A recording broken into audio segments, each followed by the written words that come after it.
नमस्कार दोस्तों, मैं doctor Anil Soni, Genesis hair transplant centre Indore से। काफ़ी सारे लोग हेयर ट्रांसप्लांटेशन कराने में इंटरेस्टेड हैं, वो कराना भी चाहते हैं, उसके लिए काफ़ी इंक्वायरी भी कर चुके हैं, पर उनकी प्रॉब्लम ये है कि उनको डर लगता है। They are scared of surgery. उन्हें लगता है कि पेन कितना होगा, इसमें उस पेन को टॉलरेट कर पाऊंगा कि नहीं कर पाऊंगा। काफ़ी सारे लोगों का ये डाउट होता है कि हेयर ट्रांसप्लांटेशन से कोई साइड इफेक्ट या कॉम्प्लिकेशन तो नहीं हो जाएंगे। कुछ लोग ये समझते हैं कि हेयर ट्रांसप्लांटेशन कराने से कैंसर हो सकता है, तो क्या ये सही है? Whether this is the right thing और दिस इज अ मिथ। तो आइए हम इस वीडियो के माध्यम से जानते हैं कि सही एस्पेक्ट क्या है इस पूरे प्रोसीजर का, कहाँ कंफ्यूजन है, कुछ चीजें गलत हैं या कुछ गलत चीजें प्रोजेक्शन में जा रही हैं या लोग गलत समझ रहे हैं।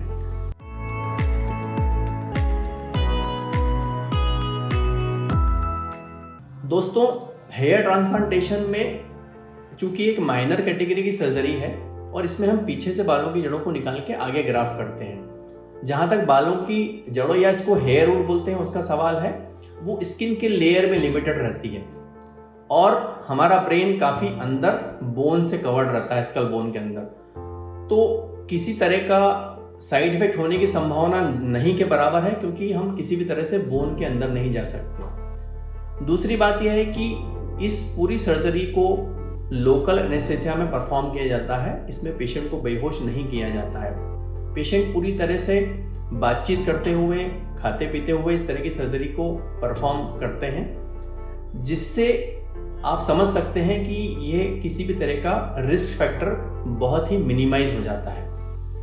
बट फिर भी अगर हम किसी भी सर्जरी की बात करते हैं तो कहीं ना कहीं किसी तरह के माइनर कॉम्प्लिकेशन या साइड इफेक्ट हो सकते हैं। इस तरह के साइड इफेक्ट्स को हम 3 कैटेगरी में डिवाइड कर सकते हैं: सर्जरी के दौरान होने वाले साइड इफेक्ट्स, सर्जरी के इमीडिएट बाद होने वाले साइड इफेक्ट और लेट साइड इफेक्ट्स।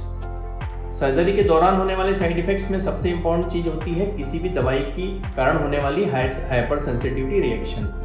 दवाइयों से मेरा मतलब है ऐसी दवाइयाँ जो कि सर्जरी के दौरान ऑपरेशन के लिए यूज की जाती हैं, जिसमें लोकल एनेस्थेटिक और कुछ अन्य दवाइयाँ होती हैं। ये किसी भी सर्जरी के लिए पॉसिबल है, वो हेयर ट्रांसप्लांटेशन सर्जरी हो या दूसरी कोई सर्जरी हो। तो इसमें स्टैंडर्ड प्रोटोकॉल फॉलो किया जाता है, जिसमें स्टाफ की ट्रेनिंग होती है कि before starting surgery they will go for hyper sensitivity test और सेंसिटिविटी टेस्ट। अगर आपके डॉक्टर, अगर आपका स्टाफ कैपेबल है, ट्रेंड है, तो इस तरह की पूरे टेस्ट करता है और इस तरह के टेस्ट में नेगेटिव आने के बाद ही सर्जरी स्टार्ट की जाती है।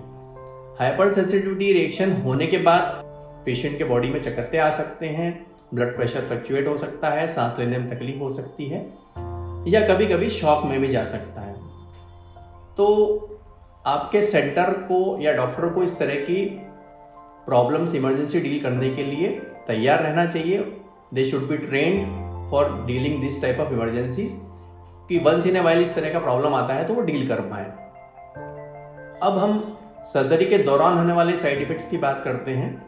तो इस कैटेगरी में सबसे इम्पॉर्टेंट पार्ट या पॉइंट होता है पेन फैक्टर, क्योंकि लगभग 90% पेशेंट दर्द के कारण या पेन के कारण इस सर्जरी को कराने से डरते हैं। तो पेन कम करने के लिए सबसे पहले माइक्रोफाइन निडल्स का उपयोग किया जाता है, जिससे कि बहुत कम सुई चुभती है अपने स्किन के ऊपर। इसके साथ ही कूलिंग डिवाइसेस, जिसमें कूलिंग रोलर या वाइब्रेशन डिवाइसेस का यूज किया जाता है, जो पेन को लगभग 60 से 70% कम कर देता है। देखिए, इसमें बहुत प्रैक्टिकल बात यह है कि सर्जरी की शुरुआत में जो आधा घंटे का समय रहता है, उसमें जब हम इंजेक्शन देते हैं उसमें पेशेंट को सबसे ज़्यादा फियर फैक्टर, तकलीफ या परेशानी होती है।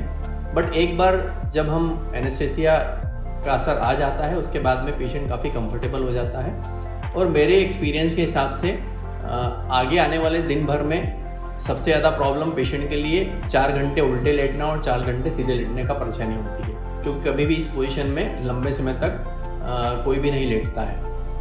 अब हम बात करते हैं इससे नेक्स्ट कॉम्प्लिकेशंस या साइड इफ़ेक्ट्स की। जब ऑपरेशन सर्जरी होने के बाद में सेकेंड डे, अगले 24 से 48 घंटे के बीच में स्वेलिंग आना बहुत स्वाभाविक बात है, जिसे फोरहेड की स्वेलिंग बोलते हैं, या कभी कभी ये स्वेलिंग आँखों के आसपास भी आ सकती है, जिसके लिए पेशेंट को पहले से ही तैयार रखा जाता है, अवेयर किया जाता है। और ये स्वेलिंग बेसिकली मेडिसिन के इफेक्ट के कारण और थोड़ा इन्फ्लेमेशन के कारण होती है, जो अगले 2 से 3 दिन में पूरी तरह नॉर्मल हो जाती है। डोनर एरिया में थोड़ा सा पेन, अनइजीनेस या डिस्कम्फर्ट होना बहुत कॉमन बात है। बहुत से लोगों को खिंचाव या सोने में परेशानी का भी सामना करना पड़ सकता है, पर ये बहुत माइनर कैटेगरी का प्रॉब्लम है, जिसको कि हम मेडिसिन, पेन किलर मेडिसिन देके या एंटीबायोटिक मेडिसिन देके बहुत आसानी से कंट्रोल कर सकते हैं। किसी भी सर्जरी के दौरान होने वाले इन्फेक्शन को कंट्रोल करने के लिए आपके डॉक्टर आपको एप्रोप्रिएट एंटीबायोटिक देते हैं, जिससे कि आगे आने वाले समय में किसी भी तरह के इन्फेक्शन को रोका जा सके। इसके अलावा इन्फेक्शन कंट्रोल करने के लिए आपके सर्जिकल एनवायरनमेंट या ऑपरेशन थिएटर का हाइजीन अच्छा होना ज़रूरी है, एसेप्टिक प्रिकॉशन लेना ज़रूरी है। इसके लिए ज़रूरी है कि सर्जिकल स्टाफ और आपके डॉक्टर पूरी तरह से इन्फेक्शन रहित या एसेप्टिक कंडीशंस में काम करें, जिससे कि हम आगे आने वाले इन्फेक्शन से बच पाएँ। मैं आपको बताता हूँ लेट साइड इफ़ेक्ट्स के बारे में। सर्जरी होने के बाद, हेयर ट्रांसप्लांटेशन में ग्राफ्टिंग होने के बाद में सबसे बड़ा प्रॉब्लम या सबसे इम्पोर्टेंट एस्पेक्ट होता है हेयर लाइन का प्रॉपर होना। अगर हेयर ट्रांसप्लांटेशन सर्जरी बहुत अच्छे तरीके से की गई है तो आपकी हेयर लाइन नेचुरल दिखेगी, नॉर्मल दिखेगी। और उससे भी ज़्यादा इम्पॉर्टेंट बात यह है कि हेयर लाइन एज अप्रोप्रिएट होना बहुत ज़रूरी है। पेशेंट अगर यंग हैं तो हेयर लाइन यंग पेशेंट के हिसाब से थोड़ी सी अलग तरह से प्लानिंग की जाती है। अगर एजेड पेशेंट है 40-45 प्लस, तो उनकी हेयर लाइन को अलग तरह से प्लान किया जाता है, जिससे कि कोई भी तीसरा व्यक्ति जो देखता है वो ऐसा समझ नहीं पाए, ऐसा मेकआउट नहीं कर पाए कि हेयर ट्रांसप्लांटेशन किया हुआ है या कोई सर्जरी की हुई है। It should go with natural hair growth process और नेचुरल हेयर ग्रोथ लुक्स। लोगों का सबसे बड़ा एक मैटर ऑफ कंसर्न ये भी रहता है कि जहाँ से हेयर ग्राफ्ट लिए हुए हैं वहाँ पे निशान या स्कार तो नहीं आ जाएगा। तो पुराने समय में जब FUT मेथड से ग्राफ्टिंग किया जाता था तो उसमें निशान आने की पूरी संभावना होती थी, क्योंकि उसमें पूरी स्ट्रिप ली जाती थी और उसके बाद स्टिचेस लगाए जाते थे, और ये स्टिचेस लगाने के बाद ऑब्वियसली निशान आना संभव होता था, पॉसिबल होता था। हालांकि ये निशान ऊपर के बालों की जड़ों से कवर किए हो जाता था। बट आजकल जो नया मेथड यूज़ होता है इसको FUE मेथड बोलते हैं। इसमें निशान आने की संभावना बहुत ही कम होती है, क्योंकि हम बहुत छोटे छोटे 1-1 मिलीमीटर के पंचेस से ग्राफ लेते हैं और ये ठीक होने के बाद बिल्कुल पिन पॉइंट साइज़ के स्पॉट छोड़ते हैं। वो भी लगभग 6 से 8 महीने में इनविजिबल हो जाते हैं और किसी भी तरह का स्कार नहीं आता है।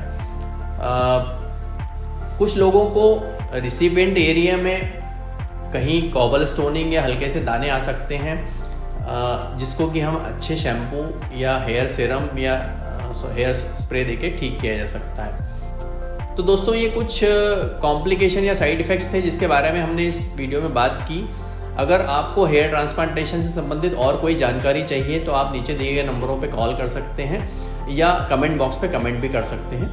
Thank you for watching this video.